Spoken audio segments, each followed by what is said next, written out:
Friends ನಮಸ್ಕಾರ. Day 28 ಯೋಗಕ್ಕೆ ಸ್ವಾಗತ. ಇವತ್ತು ಸಂಡೇ. ಅಗ್ನಿಸಾರ ಕ್ರಿಯೆ ಮಾಡೋಣ. ಇದು ಮಾಡೋದ್ರಿಂದ ನಿಮ್ಮ ಜಠರಾಗ್ನಿ ಸ್ಟಿಮ್ಯುಲೇಟ್ ಆಗುತ್ತೆ ಮತ್ತೆ ಡೈಜೆಷನ್ ಪವರ್ ಇಂಪ್ರೂವ್ ಆಗುತ್ತೆ. ಈ ತರ ಯಾವ್ದಾದ್ರು ಸುಖದಾಯಕ ಪೊಸಿಷನ್ ಅಲ್ಲಿ ಕೂತ್ಕೊಳ್ಳಿ. ನಿಮ್ಮ ಬೆನ್ನಿನ ಮೂಳೆ ನೇರವಾಗಿರ್ಲಿ.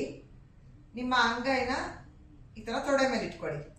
ಉಸಿರು ತಗೊಳ್ತಾ ನಿಧಾನವಾಗಿ ನಿಮ್ಮ ದೇಹನ ಹಿಂದೆ ತಗೊಂಡೋಗಿ ಈ ತರ ಬಾಯಲ್ಲಿ ಉಸಿರು ಬಿಡ್ತಾ ಮುಂದೆ ಬಾಗಿ. ಇಲ್ಲಿ ಉಸಿರಿಟ್ಕೋಬೇಕು. ಉಸಿರಿಟ್ಕೊಂಡು ಹಾಗೆ ಮೇಲ್ ಬನ್ನಿ. ನಿಮ್ಮ ಭುಜನ ಈ ತರ ಮೇಲ್ ಮಾಡಿಕೊಂಡು ಹೊಟ್ಟೆನ ಪಂಪ್ ಮಾಡಿ.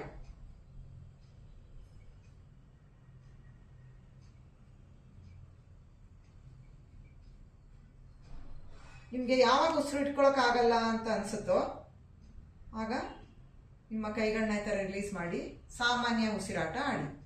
ನಿಮ್ಮ ಕಣ್ಣುಗಳನ್ನು ನಿಧಾನವಾಗಿ ಓಪನ್ ಮಾಡಿ. ಇದೇ ರೀತಿ 2 ರಿಂದ 3 ಬಾರಿ ಮಾಡಿ. See you all tomorrow. Take care. Bye bye. Happy Sunday.